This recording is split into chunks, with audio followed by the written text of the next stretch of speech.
Another day, another busking. Samahan nyo naman ako sa aking panibagong adventure dito sa aking music journey. 4 na araw akong mananatili dito sa Quezon Province at isasama ko kayo sa mga lugar na aking pinuntahan. Kaya wag ka muna mag-scroll at panoorin mo ang aking paglalakbay. Parang kilala ko itong isang to Si number 2 slash. So guys, papunta tayo ngayon sa SM City Lucena at mag-i-stay ako sa Lucena 3 days dahil sunod-sunod ang aking event. So let's go na. Always drive safe lang tayo mga kaibigan. At ito, narito tayo ngayon sa Chaong at tumigil muna ako dito para magkape. So titigil muna ako dito sa isang 7-Eleven. Ito yung favorite kong 7-Eleven na tinitigilan para bumili ng kape. Kape muna tayo. So tayo ay magkakape muna.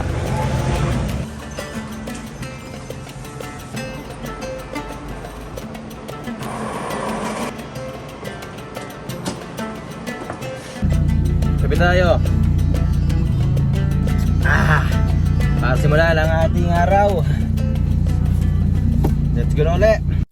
Gustong gusto ko talaga yung mga ganitong scenery. Province feels talaga pare. Mapapasabi ka na lang ng, this is the life pare. Sabay stop over muna dito sa may arko ng Lucena para humigop ng masarap na sabaw ng buko. So I'm here na sa SM Lucena at iwan ako muna yung gamit ko dito, mga speaker ko. Kasi napaaga ako masyado akong maaga. 11:30 pa lang. Alauna pa yung aking set. Babalikan ko na lang yun dun.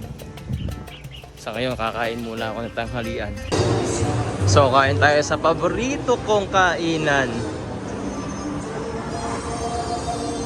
Yo, kain tayo dito sa aking suki. Lalo tayo sa Show My House.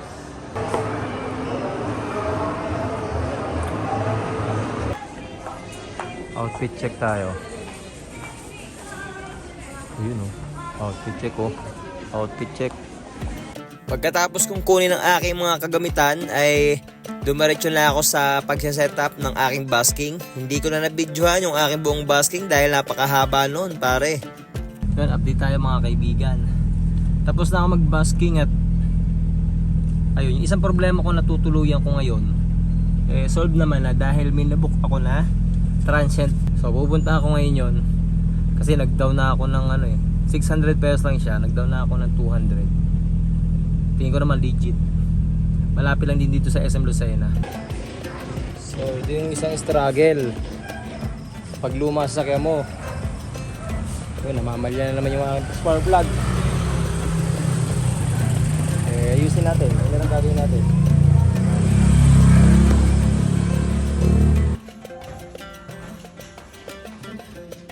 Bale, ang check out po nito ay 12 nun po. So ito yung nakuha kong kwarto dito sa Lucena. Bandang likod lang din siya ng SM Lucena. Parang baka di nyo marinig, masyadong mahangin. So yun, ito yung kwarto na nakuha ko. Aircon naman siya. Pero hindi ako nag-avail ng aircon. Ayoko naman ng malamig. Tamang electric pan na lang tayo. 100 pesos naman diferensya. Ito ay 600 pesos. Medyo pagod na ako. So, problema ko ngayon ay wala pa akong pagkain.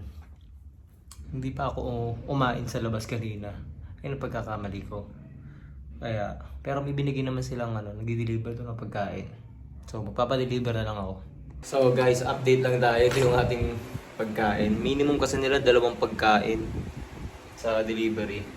So, order ako ng lechong kawali tsaka isang chicks silog. Pero ubos naman yan. Okay lang yan. Kain tayo.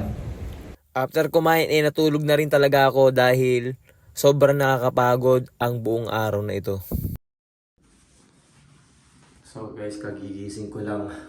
Bigyan ko lang kayo ng quick tour dito sa aking kwarto na naupahan. Meron siyang isang kama na kasya ang 2 tao. Meron siyang aircon. Merong cabinet. At isang maliit na table. Kasama ang kalat ko. Ayan siya. Punta tayo sa labas. Good morning po. Pwede po bang may hot water po kayo? Pwede ka mag-iinit. Ay po. Mag-ano lang po ako. Titipla ng kape. Kape na magtinda doon sa tinda. Sige po. Thank you po. Meron siyang kitchen. Libre ang paggamit ng mga kitchen utensils.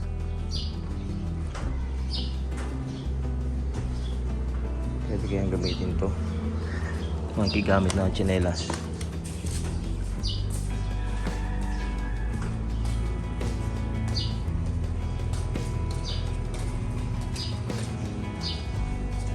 Sa labas nga lang ang parking. Bili tayong kape. Bili po! Pakulit tayo ng tubig.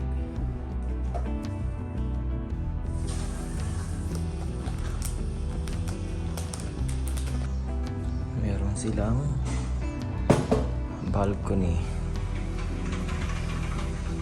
Tayo magkape. Dito tayo magkape. Uy, sarap. Sarap ng init ng araw. This is the life. So guys, isipat na uli ako at alas 12 na. Check out na ako dito sa aking transient na inupahan. Kung tutuusin, comfortable na ako dito eh. Pwede na ako mag-stay dito sa mga susunod pa na gabi eh. Kaso ayoko kasi yung paulit-ulit yung nangyayari.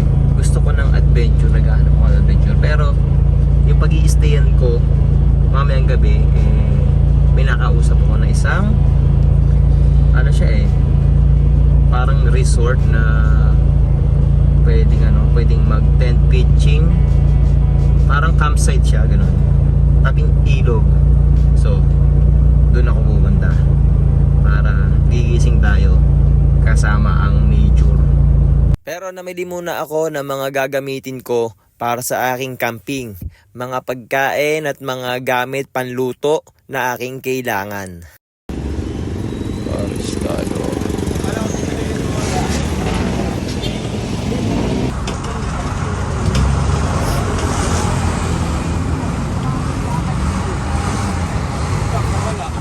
Solid. Sarap. Ayan o, ganda na view dito. Ganito yung mga perfect spot. Round 2. So guys, ulit yung aking dito. Pagkain dito. Ganda ng view. Tsaka ang sarap ng parcel ate. Kung gusto nyo magparad, punta lang kayo dito sa tapat ng The Raptel sa Pagbilao, Barangay Talipan. Dito ako ngayon magpapalipas ng oras sa ilalim ng kawayanan sa gilid ng bypass road. Malamig naman ang hangin eh. So nandito na ako sa location sa pangalawang event ko ngayon, December 22. Dito sa Fresh Air Hotel, baka hindi ko alam, siguro ito yun, parang function hall, baka ito na yun. Alas 5 pa naman yung call time pero maaga pa, 4:30 pa lang. So hintayin ko na lang sila. 8 katao lang pala sila dito na aking pagtatanghalan.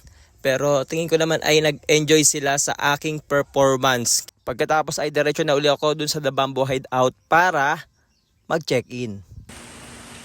So guys, nandito na ako sa The Bamboo Hideout. At sadly ay maulan. So hindi tayo makapag-tent. Kaya binook ko na yung A-house para makapagpahinga tayo na maayos.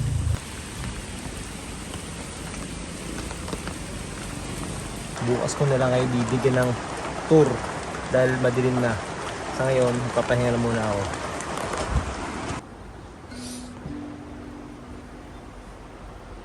So guys, kagigising ko lang. Ito nga po ako ngayon sa A-house kung tawagin nila. Sa letter A. At ito ang bubungad sa'yo paglabas mo rito.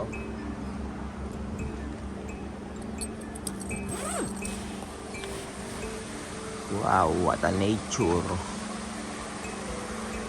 Ayan ang bubungad lang namang sa'yo.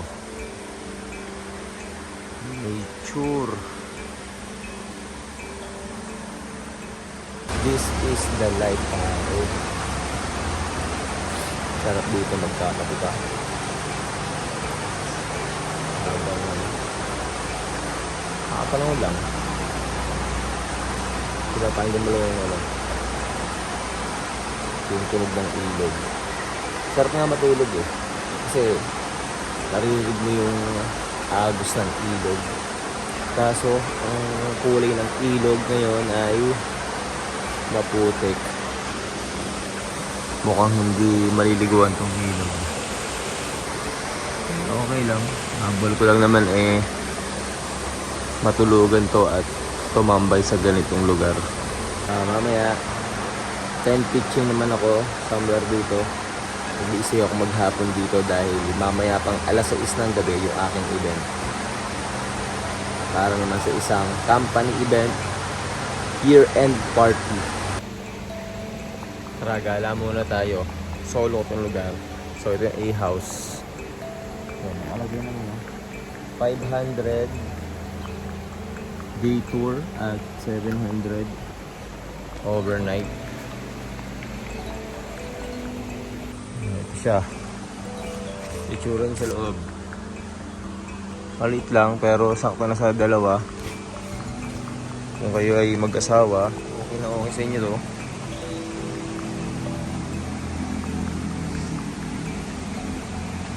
So ayun yung sa taas, yung kalsada na. Kaya medyo maingay kapag may dumadaan mga sakyan, may mga maingay na tambutso. Tabing kalsada kasi siya. At ito lang yung CR nila.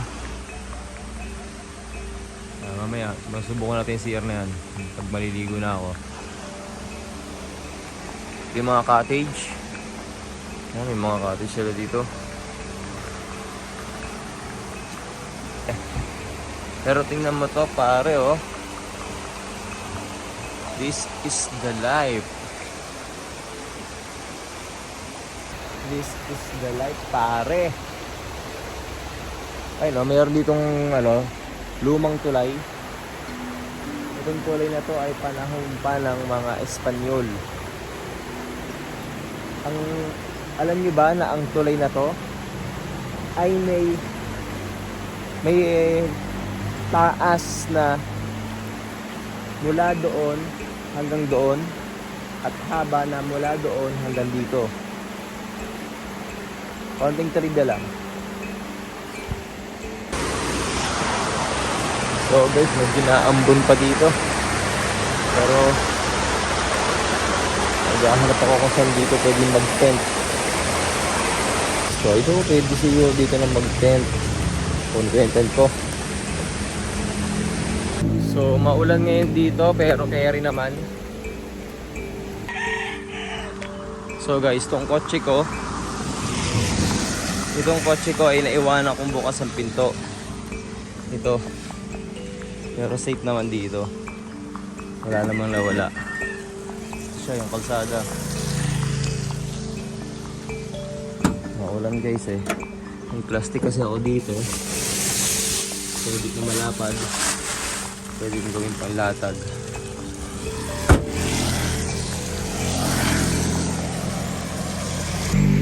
So guys, may iba pa palang dito. May iba pa rin itong kubo. Pasyalan natin yung ibang kubo dito. May natutulog pusa. Ito yung kubo na 1,000 sa umaga, 1,200 sa overnight. Ito yung tulay.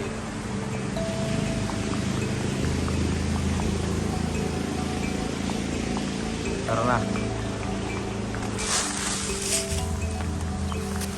Ipepestuhan ko itong part na to dahil pantay siya. So, simulan na natin ang pag-setup.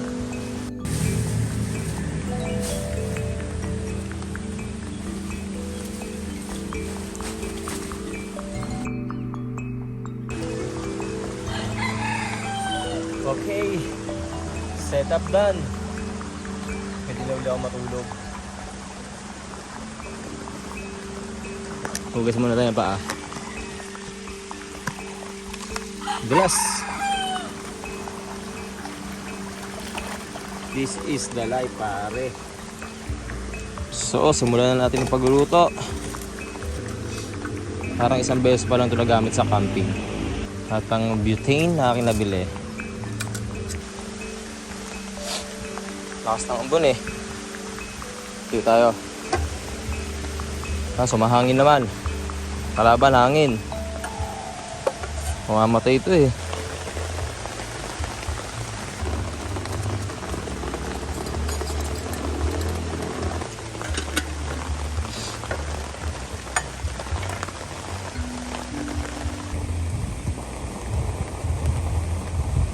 Dahil sunod-sunod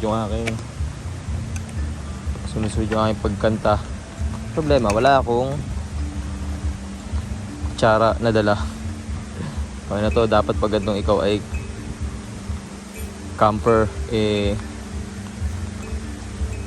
marunong kang dumiskarte. Yan o.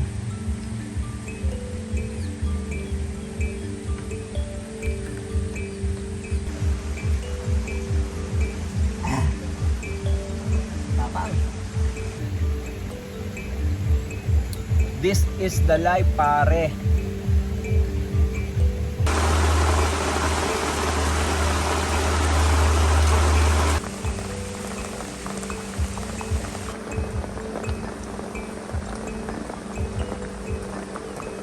So, kain na. Meron na tayong kanin, no? Ganda ng pagkakasaing.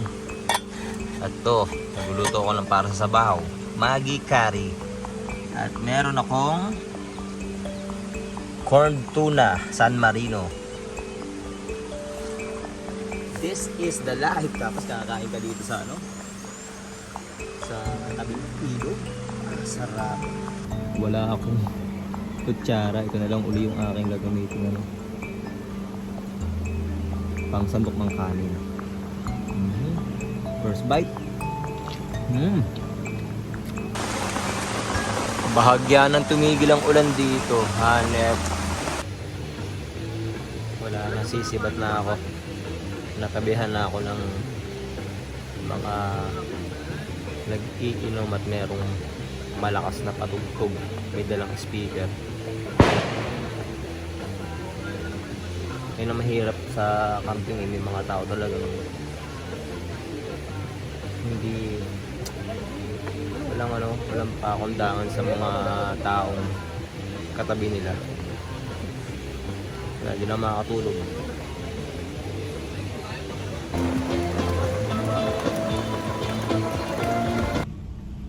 Nandito ako ngayon sa isang gasolinahan na may 7-Eleven. Ayun, humingi ako tubig na mainit tapos nagtimpla ako sa labat. Kaalis ko lang doon sa Bamboo Hideout. Maaga akong umalis kasi tinabihan ako ng mga nagiinom tapos nagpapatugtog na malakas. Okay naman yung Bamboo Hideout, pero kung kayo magkakamping, parang hindi siya advisable, lalo't may mga taong open siya sa lahat. Hindi camper or punta lang doon para mag-inuman. Ayun, talaga mabubulabog kayo. Gusto nyo mag-camping, pumunta lang sa ibang camping spot talaga. Yung bawal magpatugtog na malakas. Talagang pure camping lang. Ayos, ready na ako para mamaya sa aking set. So guys, andito na ako sa Cerca del Rio. Yun, ayun yung venue. Tapos, ito, kukunin ko na yung gamit ko ulit. Ready for bakbakan ulit tayo. After nito, bukas meron pa naman ako. Basking ulit tayo sa SM City Lucena. At dito ay naiset up ko na nga ang aking mga kagamitan para sa pagpa-perform.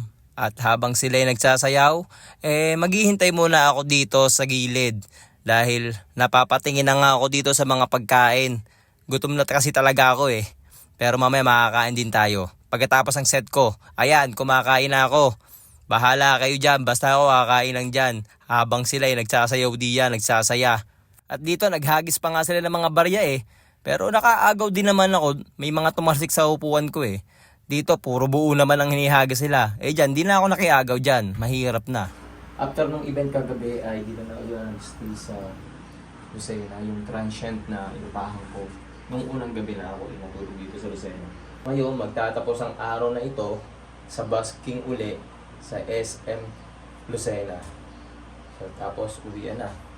Dito na natapos ang 4 na araw ng aking paglalakbay sa aking music journey. Kaya patuloy kayong sumubaybay sa mga mangyayari pa at mga paglalakbay na gagawin ko pa sa susunod na taon, siyempre. At dito ko na nga tatapusin ang video na ito. Maraming salamat sa patuloy niyong panonood. Sana suportahan niyo pa ako sa pamamagitan ng pag-subscribe at pag-like ng video na ito. Maraming salamat sa inyo. Happy New Year sa ating lahat.